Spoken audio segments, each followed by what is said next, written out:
The cold winter night at Boston Memorial Hospital was pierced by the shrill sound of the emergency alarm at precisely 3 a.m. The fluorescent lights cast harsh shadows across the quiet corridors as medical staff rushed through the emergency department, their footsteps echoing against the polished floors. Dr. Emily Roberts had just finished her rounds when the call came in. She was exhausted, having worked a double shift, but something in the nurse's voice made her pause. Emily's dark curly hair was pulled back in a neat bun, her white coat pristine despite the long hours. At 35, she had become one of the hospital's most respected neurosurgeons, though the journey hadn't been easy. The emergency room doors burst open as the paramedics wheeled in a woman on a stretcher. Blood stained the white sheets, and medical equipment beeped urgently. Emily felt her heart skip a beat as she approached, clipboard in hand. The patient's face was barely visible beneath the oxygen mask, but Emily would have known those perfectly manicured nails anywhere. Patricia Whittaker. The name on the chart seemed to jump out at her. For 3 years, Patricia had been Emily's worst nightmare. The wealthy socialite had made it her mission to discredit Emily and other minority doctors at the hospital. She had started with complaints to the medical board, claiming Emily had made mistakes during routine procedures. When those were dismissed, Patricia escalated her campaign. Emily remembered the cruel social media posts, the protesters Patricia had rallied outside the hospital, the way she'd followed Emily to her car after late shifts, shouting that she was unqualified and dangerous. The harassment had gotten so bad that Emily had considered leaving Boston altogether. Now, Patricia lay unconscious before her, the CT scan showing a severe brain hemorrhage that required immediate surgery. Emily's hands trembled slightly as she reviewed the images. The bleeding was extensive, and the location was precarious. One wrong move could leave Patricia paralyzed or worse. "Page Dr. Henderson." Emily called out to a nearby nurse, hoping the senior surgeon would be available. The nurse shook her head. "He's at a conference in Chicago until tomorrow. Dr. Williams is down with the flu, and Dr. Chen is in the middle of another emergency surgery." Emily felt the weight of the situation settle on her shoulders. She was the only neurosurgeon available who had experience with this particular type of procedure. The surgery needed to happen within the next hour, or Patricia would likely not survive. The irony of the situation wasn't lost on Emily. The woman who had tried to destroy her career now depended on her skills to survive. Emily could feel the eyes of the emergency room staff on her, waiting for her decision. They all knew about Patricia's campaign against her. A young resident touched Emily's arm. "Dr. Roberts, we could try to transfer her to Metro General. They might have someone available." Emily looked at Patricia's vital signs, which were growing more unstable by the minute. "She wouldn't survive the transfer," she said quietly. The truth of those words hung heavy in the air. As Emily stood there, memories flooded back. She remembered sitting in her car crying after particularly harsh encounters with Patricia. She thought about her mother's words when she was growing up. "Being a doctor means helping everyone, even those who don't deserve it." The monitor began beeping more urgently. Patricia's blood pressure was dropping. Emily straightened her shoulders and took a deep breath. "Prep or 3, she commanded, her voice steady despite the storm of emotions inside her. "I want her ready for surgery in 15 minutes." The staff sprang into action, some looking relieved, others surprised. As they wheeled Patricia toward the operating room, Emily caught a glimpse of a small photo that had fallen from the woman's purse, a smiling Patricia with what looked like her grandchildren. In the scrub room, Emily methodically washed her hands, the familiar routine helping to center her thoughts. She could hear the nurses preparing the operating room behind her, the clinking of instruments, and the murmur of voices creating a familiar symphony. Dr. James Wilson, her trusted anesthesiologist, joined her at the sink. "You don't have to do this, Emily," he said softly. "No one would blame you for stepping aside." Emily looked at her reflection in the window separating the scrub room from the OR.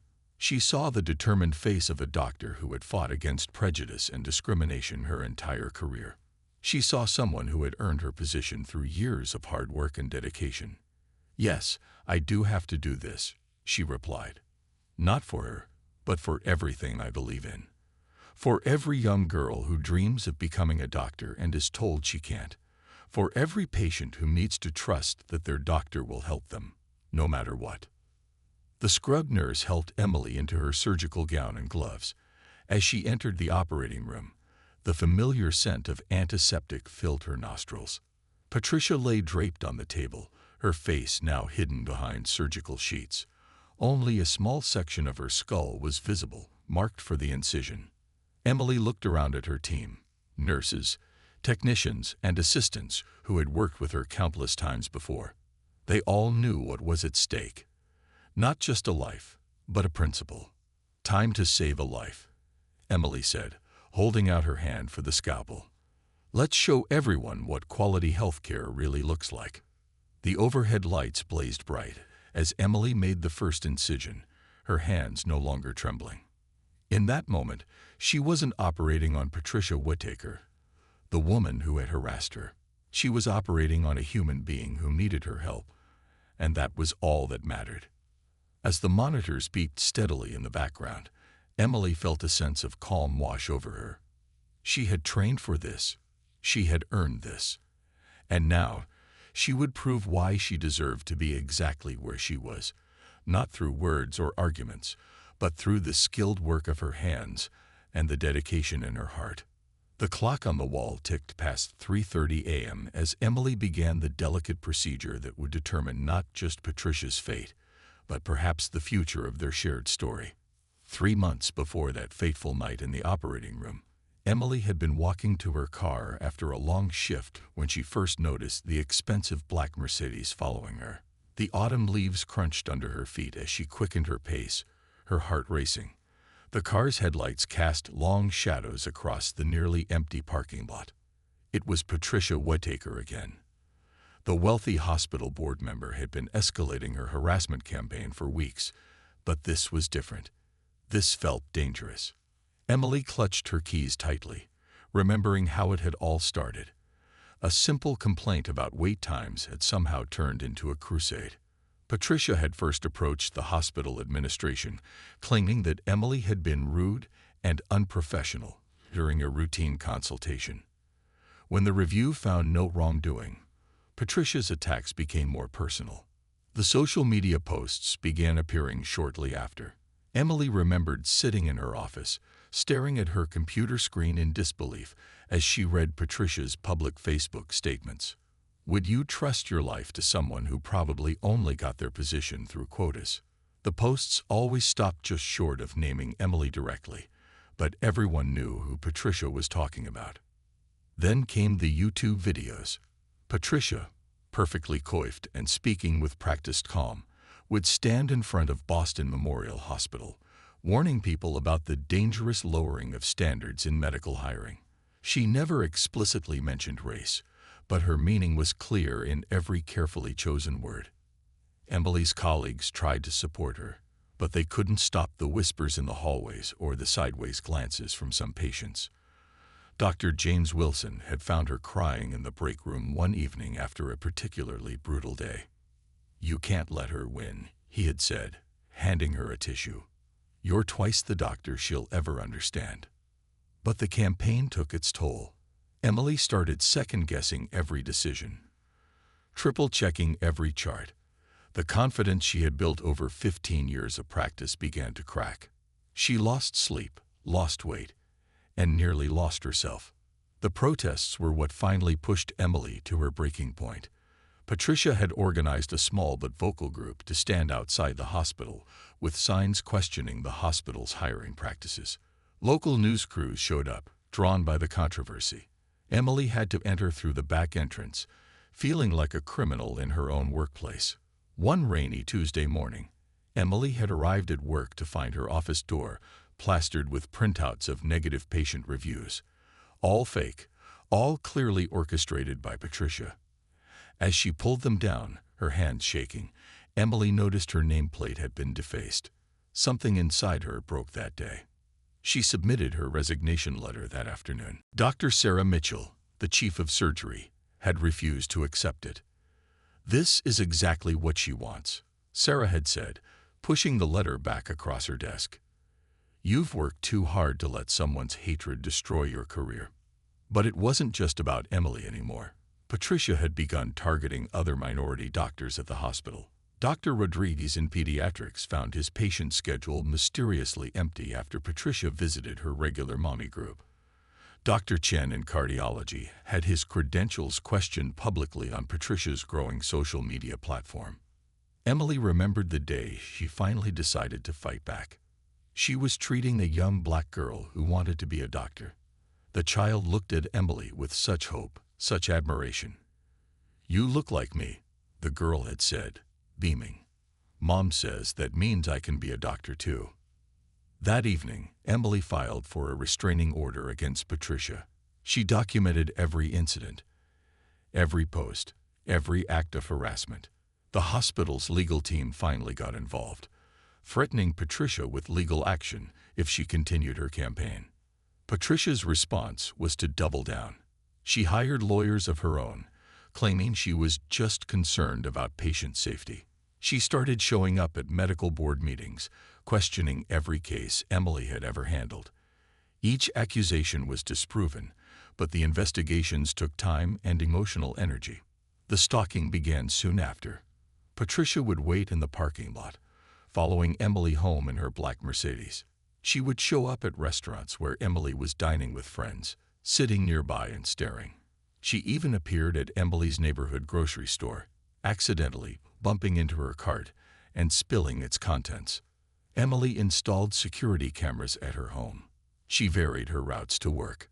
She stopped going out with friends, afraid of bringing Patricia's harassment into their lives. Her world began to shrink, defined by the spaces she felt safe. Other doctors started taking sides. Most supported Emily, but some quietly suggested that maybe she should transfer to another hospital, for everyone's sake. The division was exactly what Patricia wanted. The breaking point came when Patricia somehow got Emily's personal phone number. The calls started at all hours, always from blocked numbers, always silent. Emily changed her number 3 times, but Patricia always found a way. One night, exhausted and at her limit, Emily had found a note on her car windshield. "You don't belong here," it read in Patricia's elegant handwriting. "You never will." Emily had taken the note home and pinned it to her bulletin board. Every morning, she looked at it before leaving for work. Not as a reminder of Patricia's hatred, but as a reminder of what she was fighting against, not just for herself, but for every doctor who would come after her. The harassment had almost broken her spirit, had almost cost her everything she'd worked for, but somehow it had also made her stronger. Each day she stayed. Each patient she helped, each surgery she performed successfully was an act of resistance. Now, 3 months later, as Emily watched Patricia's car following her through the parking lot one last time, she didn't feel fear anymore. She felt pity for someone whose heart was so filled with hatred that they would dedicate their life to destroying others. Little did either woman know that fate was about to force them together in the most unexpected way, in an operating room where all that would matter were Emily's skilled hands and her oath to help anyone in need, even those who had tried to destroy her. In the bright lights of the operating room, Emily's hands moved with practiced precision as she navigated the delicate tissues of Patricia's brain. 3 hours had passed since she began the surgery, each moment requiring intense focus and unwavering confidence. The steady beep of the heart monitor provided a rhythm to her work. As she operated, memories of her journey flooded back. Her mother working extra shifts to put her through medical school. The advisors who suggested she consider an easier specialty. The patients who requested a different doctor before even giving her a chance. Each challenge had built something inside her, not anger, but a quiet, unshakable strength. Dr. Wilson monitored Patricia's vitals from his position at the head of the table. "Blood pressure's holding steady," he reported, his voice muffled behind his surgical mask. Emily nodded, her eyes never leaving the surgical field. The OR team worked in practiced harmony around her. Nurse Thompson anticipated her needs, placing instruments in her hand before she asked. Surgical Tech Roberts kept the field clear and organized. They had all witnessed Patricia's campaign against Emily, and now they watched in admiration as their colleague fought to save her tormentor's life. A critical moment approached. Emily needed to navigate past a cluster of vital blood vessels to reach the bleeding. One wrong move could have devastating consequences. The room grew even quieter, the tension palpable. Emily took a deep breath, remembering her training. She thought about her mentor, Dr. Martinez, who had taught her that surgical skill wasn't just about steady hands. It was about steady nerves and an unwavering belief in oneself. "I need a little more light," Emily said calmly. The surgical lamp adjusted, illuminating the crucial area. As she worked, Emily reflected on the irony of the situation. Patricia had spent months trying to prove Emily was incompetent, and now Emily's competence was the only thing standing between Patricia and death. The bleeding vessel came into view. Emily's movements were deliberate and precise as she carefully worked to repair it. Years of training and experience guided her hands. She had performed this procedure dozens of times, but never under such emotional circumstances. A memory surfaced of her father's words when she first faced discrimination in medical school. "Let your work speak for itself. Excellence is the best answer to ignorance." She had lived by those words, pushing herself to be not just good, but exceptional. The oar clock ticked past the 4-hour mark. Emily's back ached from standing in the same position, but her concentration never wavered. She had learned early in her career that physical discomfort was a small price to pay for precision. Nurse Thompson wiped Emily's brow with a sterile cloth. It was a small gesture of support, one that spoke volumes about the team's respect for their colleague. They had all seen Emily maintain her professionalism throughout Patricia's harassment, never lowering herself to retaliation. As Emily worked to close the surgical site, she thought about the countless times she had doubted herself during Patricia's campaign. The sleepless nights questioning if she was good enough, if she belonged. But here, in the operating room, there was no room for doubt. Here, she was exactly who she was meant to be, a skilled surgeon saving a life. The final sutures went in with the same care as the first. Emily stepped back, surveying her work. The bleeding had been controlled, the pressure relieved. Now it was up to Patricia's body to heal. "Surgery completed," Emily announced, her voice clear and strong. Time, 7 hours, 23 minutes. As the team began their post-operative procedures, Emily felt a profound sense of peace. She had done what she had trained to do, what she had sworn to do when she took the Hippocratic Oath. Personal feelings had no place in the operating room. Dr. Wilson approached her as she scrubbed out. "That was masterful work," he said quietly. "You just saved the life of someone who tried to destroy yours. That takes more than skill. It takes character." Emily smiled tiredly as she dried her hands. "We don't get to choose our patients," she replied, "but we do get to choose who we are when we treat them." The surgical team filed out, each member nodding respectfully to Emily as they passed. They had witnessed more than just a successful surgery. They had seen the triumph of professionalism over prejudice, of duty over personal grievance. As Emily updated Patricia's chart, she realized that something had shifted inside her. The fear and self-doubt that had plagued her during months of harassment had been replaced by something stronger, an unshakable confidence in her abilities and her right to be exactly where she was. Patricia would live, thanks to the very skills and dedication she had spent months attacking. When she woke up, she would have to confront not just her recovery, but the reality that her life had been saved by someone she had tried so hard to discredit. Emily gathered her things, ready to finally rest after the marathon surgery. As she walked through the quiet hospital corridors, her footsteps echoed with a new certainty. She had faced her greatest test, not in proving herself to others, but in staying true to her principles when it would have been easier to walk away. The night sky was beginning to lighten as Emily stepped outside. A new day was dawning, and with it, perhaps, a chance for both women to learn from this unexpected twist of fate. Sometimes, she reflected, the greatest strength lies not in confronting our enemies, but in rising above the very concept of enemies to simply do what is right. The recovery room was quiet except for the gentle beeping of monitors when Patricia began to stir. Emily stood at the nurse's station, completing her post-operative notes when the call came. Patricia was waking up, 12 hours after the surgery that had saved her life. As Emily approached the recovery bed, she noticed how small and vulnerable Patricia looked, so different from the imposing figure who had tormented her for months. The woman's normally perfect hair was tangled, her face pale against the white hospital pillows. Dr. James Wilson was already at Patricia's bedside, checking her vital signs. "All her numbers look good," he reported quietly to Emily. "The initial neurological responses are promising." Patricia's eyes fluttered open, confusion evident in her gaze as she tried to focus on her surroundings. Emily stepped forward, maintaining a professional demeanor as she shined a small light into Patricia's eyes, checking her pupil response. "Mrs. Whittaker, you're in the recovery room at Boston Memorial," Emily explained calmly. "You had emergency surgery for a brain hemorrhage. Can you squeeze my hand?" Patricia's fingers weakly gripped Emily's hand. A good sign. As recognition dawned in Patricia's eyes, Emily saw something she had never witnessed before in the woman's face. Fear. Dr. Roberts."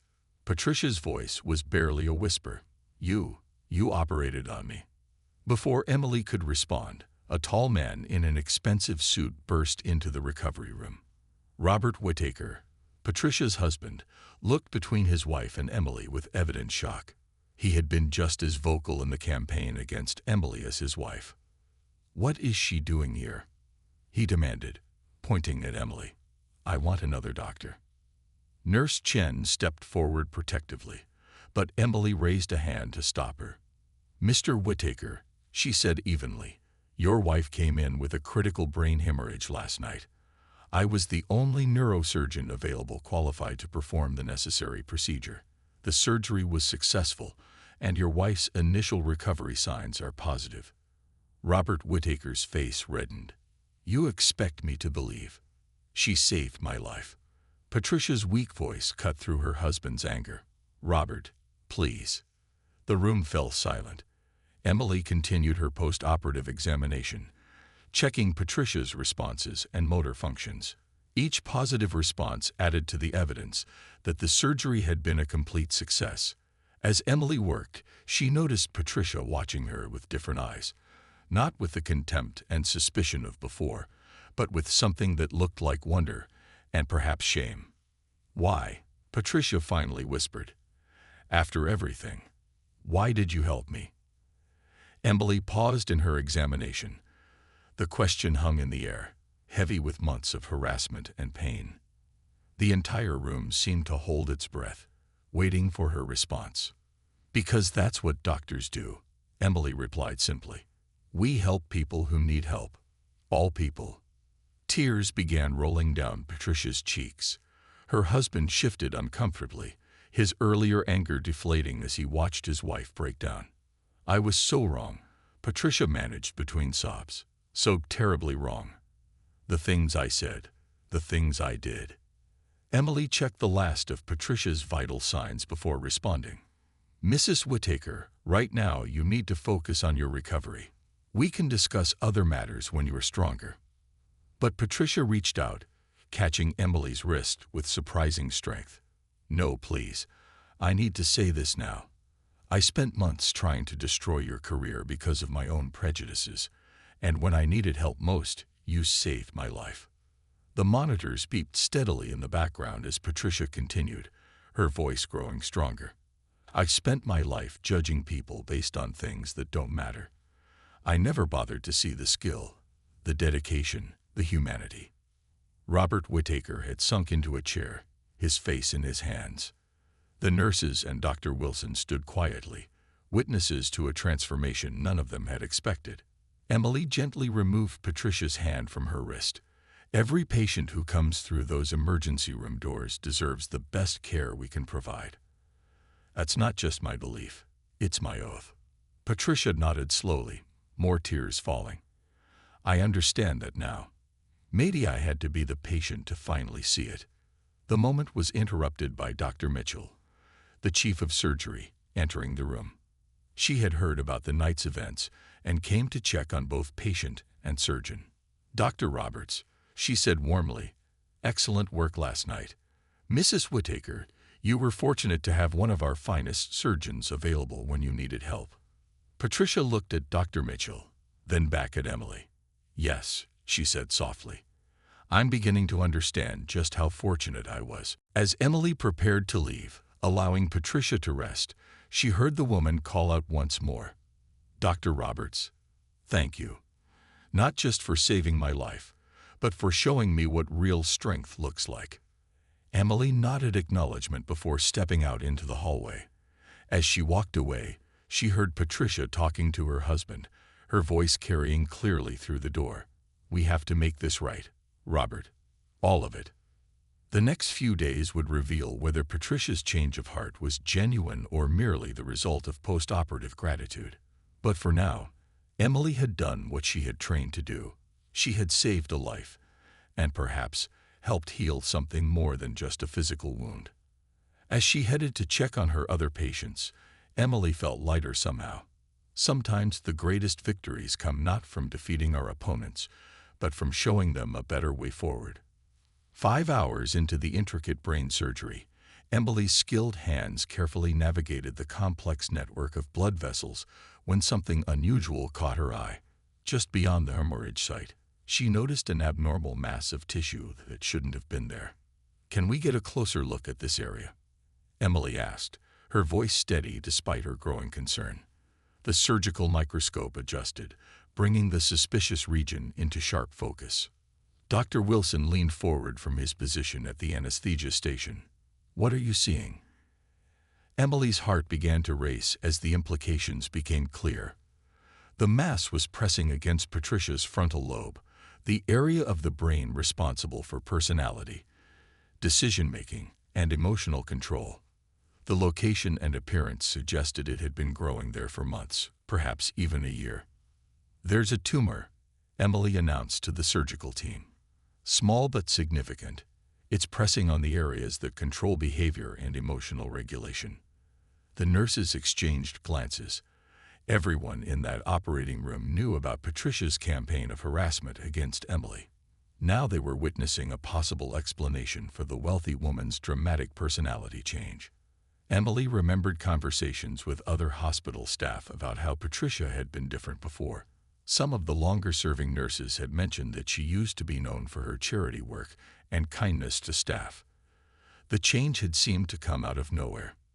Dr. Roberts, the surgical resident assisting her, spoke up. Should we take a biopsy?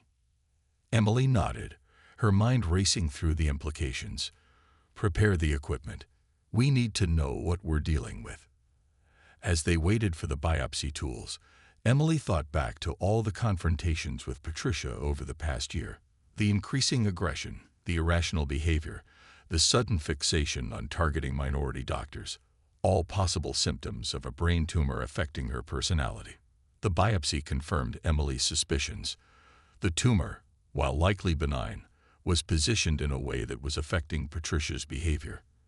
The pressure it was creating could explain the personality changes, the aggressive outbursts, and the irrational fixations. Her husband mentioned she had been having headaches. Nurse Thompson recalled quietly. She brushed them off as stress-related.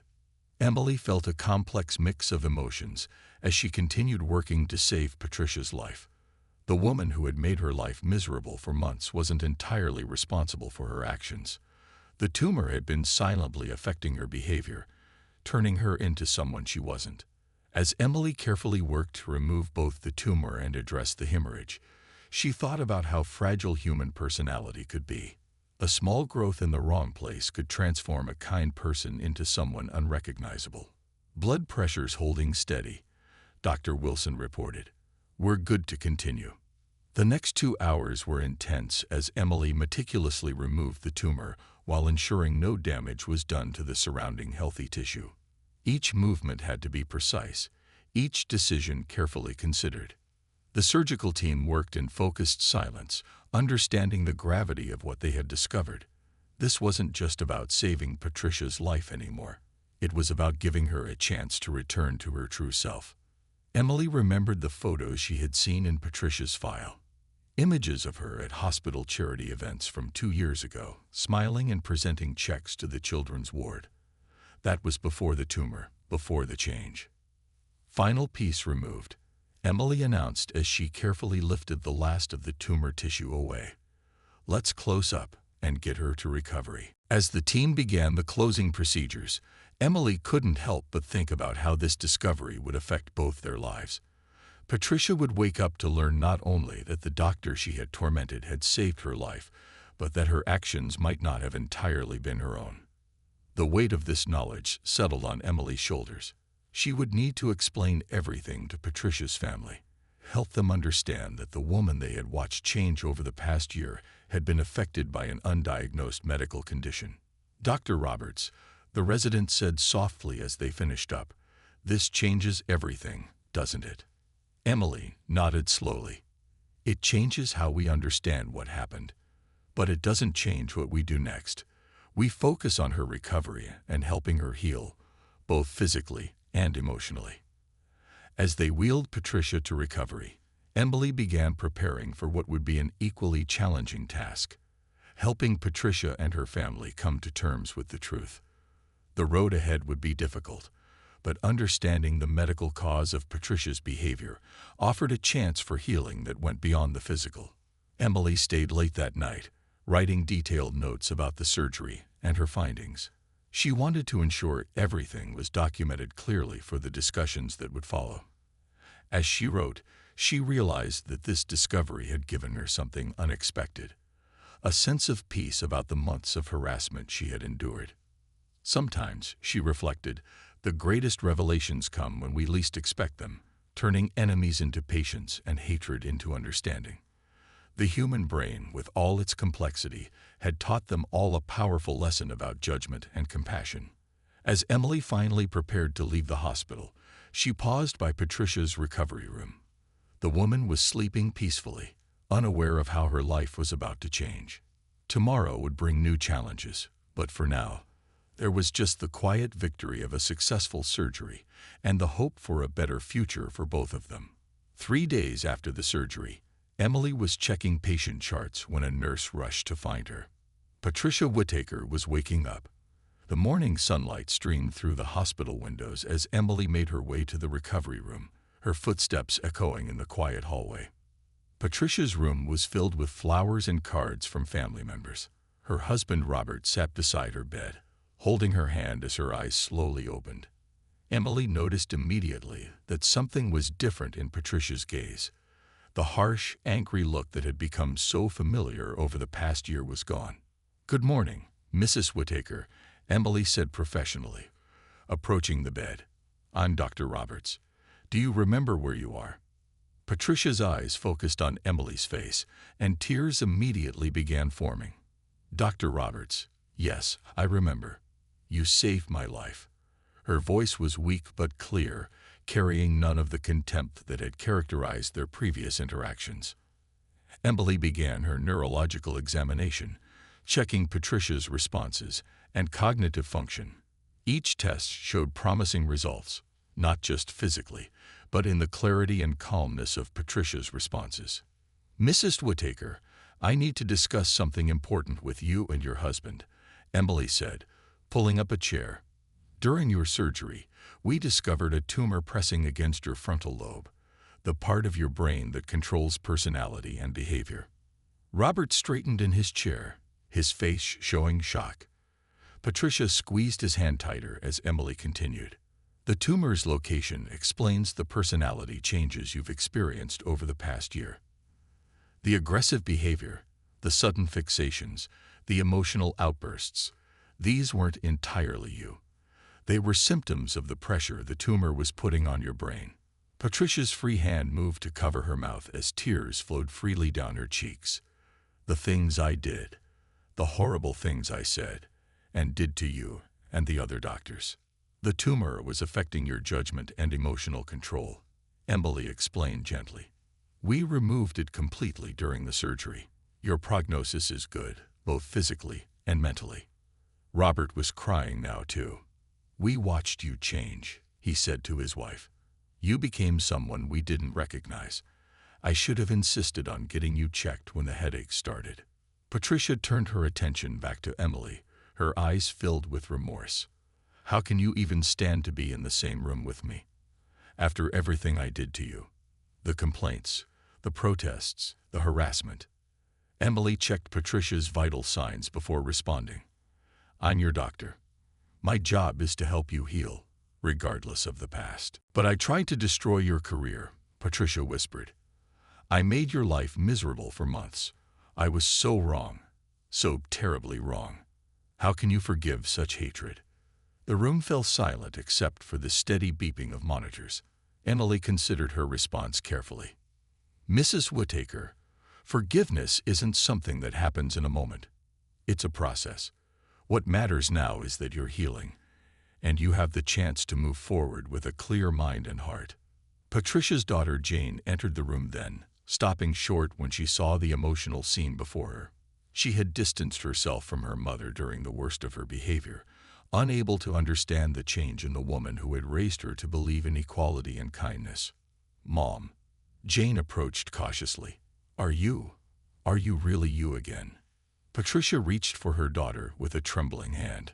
Oh, Jane, I'm so sorry. I must have hurt you so much. As mother and daughter embraced, Emily quietly updated the medical chart, giving the family a moment of privacy. The reunion was interrupted by Dr. Mitchell, the chief of surgery, entering the room. Mrs. Whittaker, Dr. Mitchell said warmly, I'm glad to see you recovering well. Dr. Roberts did exceptional work in identifying and addressing both your immediate crisis and the underlying condition. Patricia wiped her eyes, looking between the two doctors. I need to make this right, she said firmly. I can't undo what I did, but I can try to make amends. Focus on your recovery first, Emily advised. You've been through major surgery. Everything else can wait until you're stronger. But Patricia shook her head. No, this can't wait. The hospital board needs to know the truth. Every complaint I filed, every protest I organized, it all needs to be officially withdrawn. And I want to make a public statement about what happened. Robert squeezed his wife's hand. We'll make it right, dear. Together. Emily watched as the family continued their emotional reunion, seeing the woman Patricia must have been before the tumor, kind, determined, and strong in a very different way than the angry person she had become. As she prepared to leave the room, Patricia called out one more time. Dr. Roberts, thank you. Not just for saving my life, but for showing me what true professionalism and compassion look like. I hope someday I can earn your forgiveness. Emily paused at the door. Mrs. Whittaker, you already took the first step, acknowledging the truth and wanting to make things right. The rest will come with time. As Emily walked away from the room, she felt a weight lifting from her shoulders. Sometimes healing went far beyond the physical, touching lives in ways that no one could have predicted. The coming days would bring challenges as Patricia worked to make amends, but for now, there was the simple victory of seeing a person restored to their true self. 1 month after the surgery, Emily stood backstage at a major medical conference in Boston, reviewing her notes. The audience of doctors, nurses, and medical students filled the auditorium, drawn by the remarkable story that had made headlines across the country. Patricia waited nearby, looking nervous but determined in her elegant suit. The past month had been transformative for both women. After Patricia's recovery, she had worked tirelessly to make amends, not just through words, but through actions. Ladies and gentlemen, the conference moderator announced, please welcome Dr. Emily Roberts and Mrs. Patricia Whittaker. As they walked onto the stage together, Emily remembered the day Patricia had appeared at the hospital board meeting, still recovering but insistent on telling her story. She had withdrawn every complaint, explained about the tumor, and pledged to use her influence to fight against discrimination in healthcare. Our story begins with prejudice. Patricia started, her voice strong and clear, but it becomes something much more important, a lesson about judgment, compassion, and the power of healing. Emily took her turn at the microphone, describing the medical aspects of the case. The audience listened intently as she explained how the tumor had affected Patricia's behavior and how its discovery had changed everything. But the real miracle, Emily continued, wasn't just the surgery. It was what happened afterward. Patricia stepped forward again. I had spent months attacking Dr. Roberts and other minority doctors, driven by a hatred I didn't understand. When I woke up after surgery, it was like emerging from a dark fog. The person I had become wasn't the real me. The transformation of their relationship had caught public attention. Local news covered Patricia's public apology and her new mission to combat discrimination in healthcare. National media picked up the story, fascinated by its themes of redemption and forgiveness.